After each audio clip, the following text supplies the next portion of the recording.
Hi, Forester Dragons. I'm going to read you a new story today.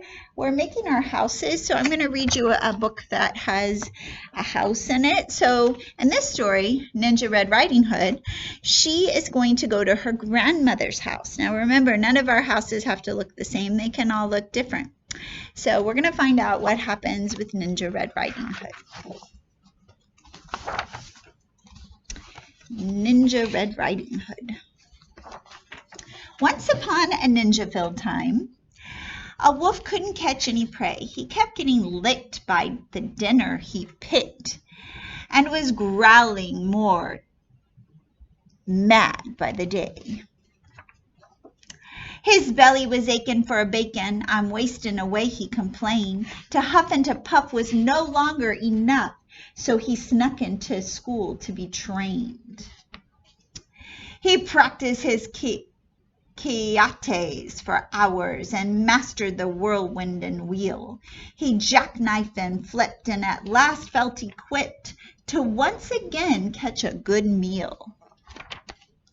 Drooling with anticipation, he set off in search of some meat.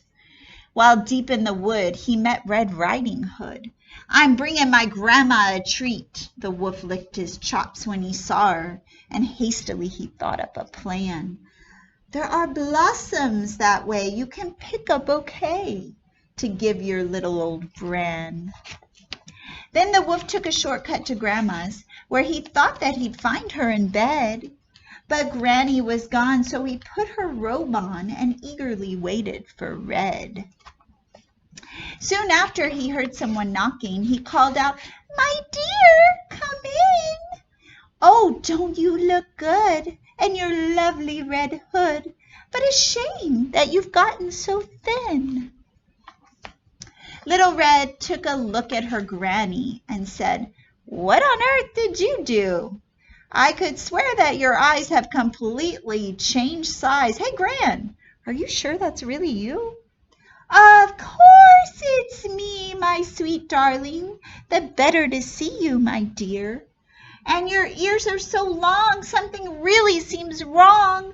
Oh, my girl, all the better to hear. And those biceps, my goodness, they look massive. And your triceps and delts are immense.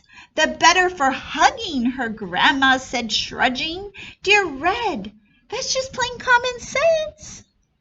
And those teeth, they look so much sharper. Why, yes, all the better to chew." He jumped out of bed to gobble up Red, but she'd gone to ninja school too.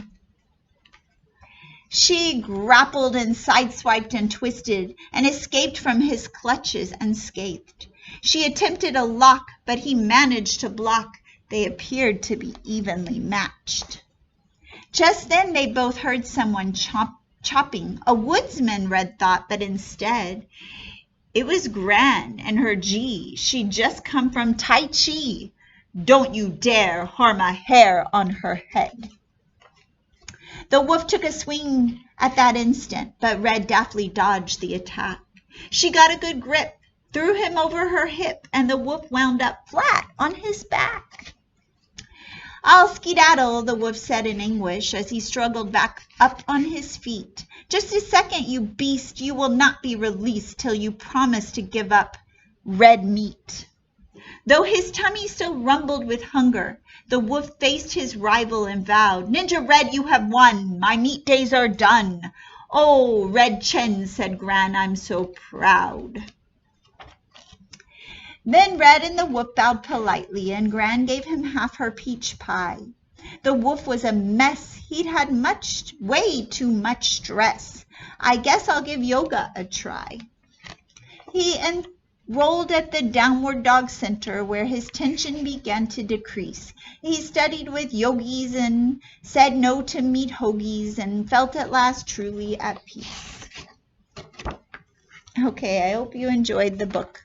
So your house can have an Asian style. It can have any style you want. See you next time. Bye-bye.